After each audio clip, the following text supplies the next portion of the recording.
want everybody to know that they're not in any particular order. Some had prior commitments. There were reasons why we had it that way. Don't feel slighted. Haley Stevens. I want everybody to remember this name. Haley Stevens. Yeah, they remember it already. Haley. Haley is, and I know this is supposed to be a bipartisan event, but I want to introduce somebody who shares the same ideas, the same values as we all do. And that's Haley Stevens. Haley is a potential candidate, that's all I'm allowed to say, for U.S. Congress in the Michigan 11th District.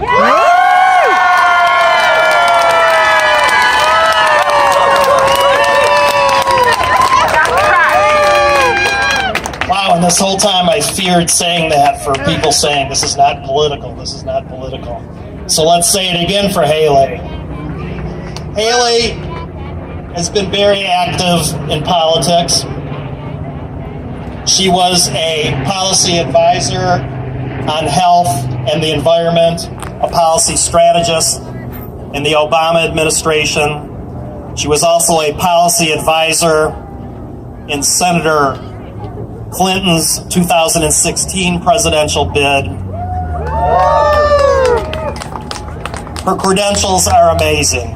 She told me she wanted to do her own introduction when I asked her to speak today.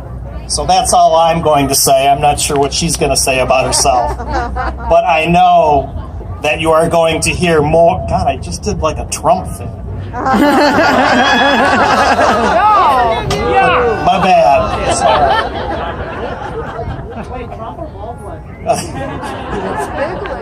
I know we are going to hear more about Haley and see more of her. Welcome, Haley Stevens, please. Good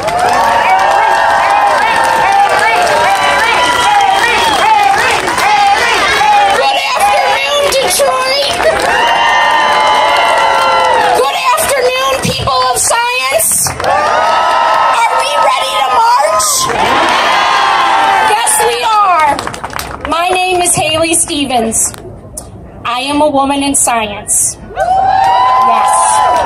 I have worked in a manufacturing research lab. And I am here today because I never thought we would be fighting for the right to think. Growing up here in Michigan, I learned that America was the greatest country in the world, that we had the best hospitals filled with the smartest doctors, that we could solve any problem, that we could invent things like the internet and smartphones. And yes, I remember being promised a flying car. I'm still hoping for that one. I have believed all of that and more, and I still do. I believe that American greatness falls squarely on our ability to innovate, where government can come and plow the field so that we can plant the seeds of innovation. Because we are a country of makers. We are a region of makers. We are a metro and a Detroit of doers. We have led the 21st century squarely because the people who live here are able to turn big dreams into realities. That we allow the best minds to come here and flourish. We can't afford a race to the bottom.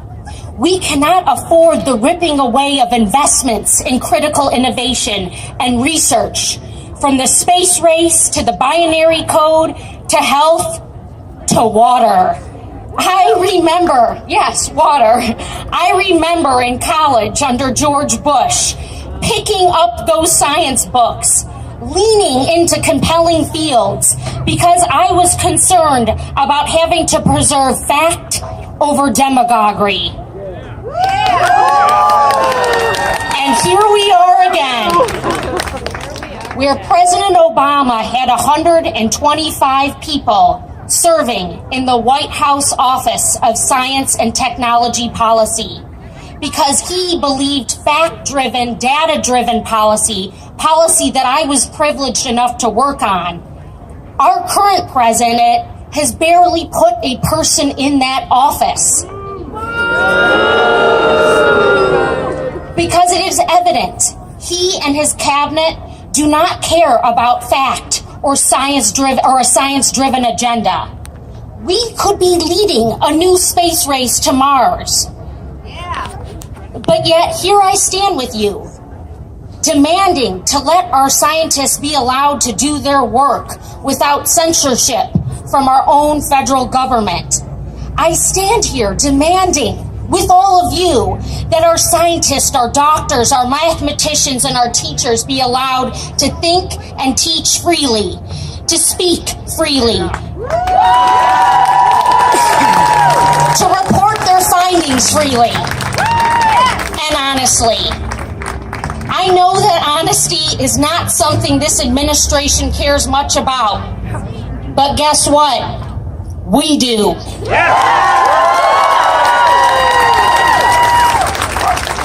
I want to know, kind of like all of you, what's really happening with the weather.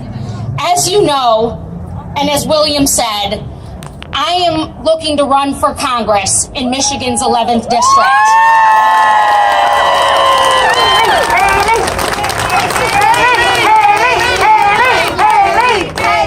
You may have heard of my opponent.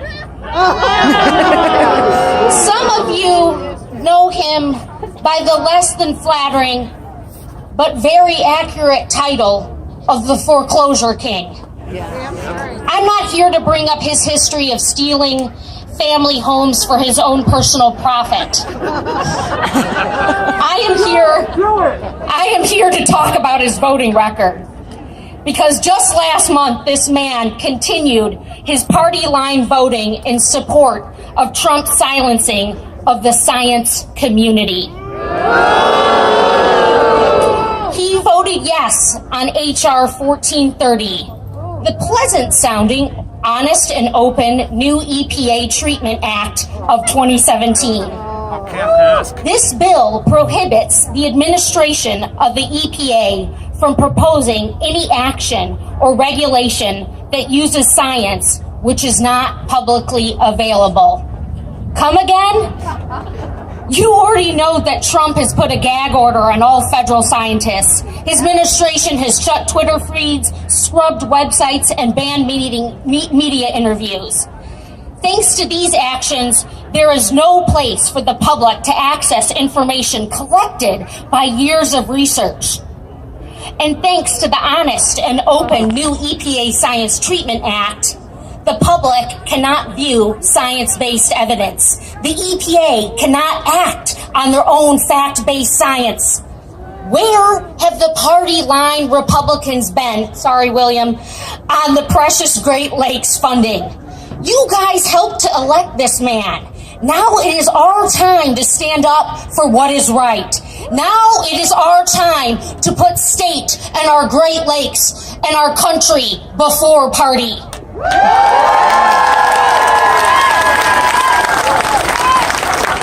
Trump administration, with the help of a very wealthy, very self-indulgent led Congress, is not only encouraging ignorance, but they are stopping further innovation. We are talking to you today. We are together here today because this is wrong.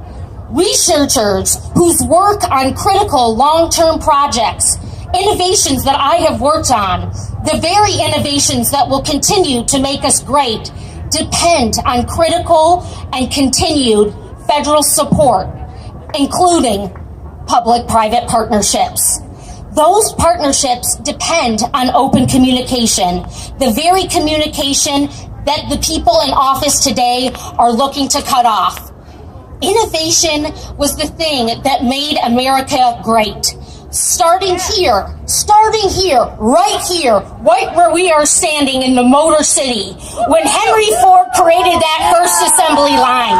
That innovation brought us the manufacturing of the 20th century. Great factories filled with men and women busy on the line, which in turn brought us a middle class. It was American innovation that introduced the polio vaccine to the world in 1955, bringing forth the eradication of a terrifying disease. It was American innovation that got us up to that giant pie in the sky first, before Russia. That's where I, as a woman of science, know innovation made us great, and it will continue to make us great. Because innovation comes from freedom of thought. And freedom of thought starts with education.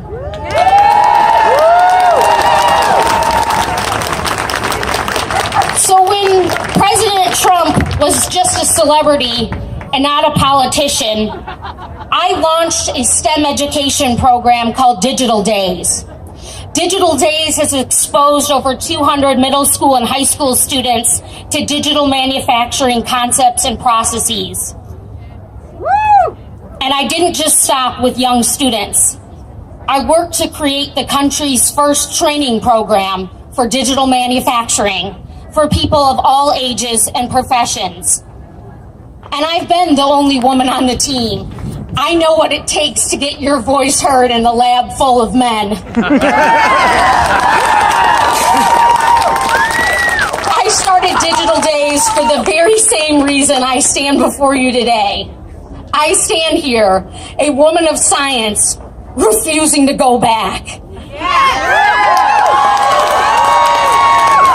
I am only interested in forward progress, because I believe and I know our best days are ahead.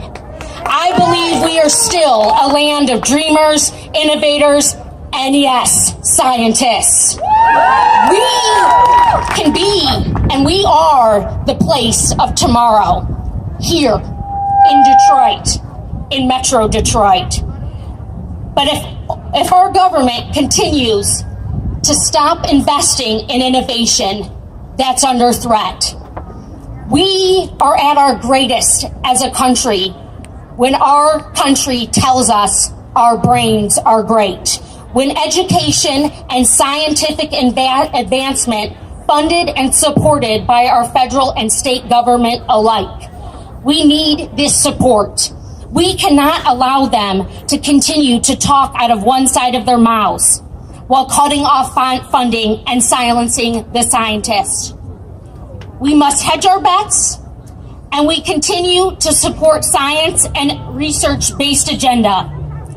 Global competition, as we all know right here in the Motor City, global competition is fierce. India is getting to that red planet, and I want to go too. Don't all of you? Let's do it. Science first. Science always. This is our moment. Let's do this. Thank you.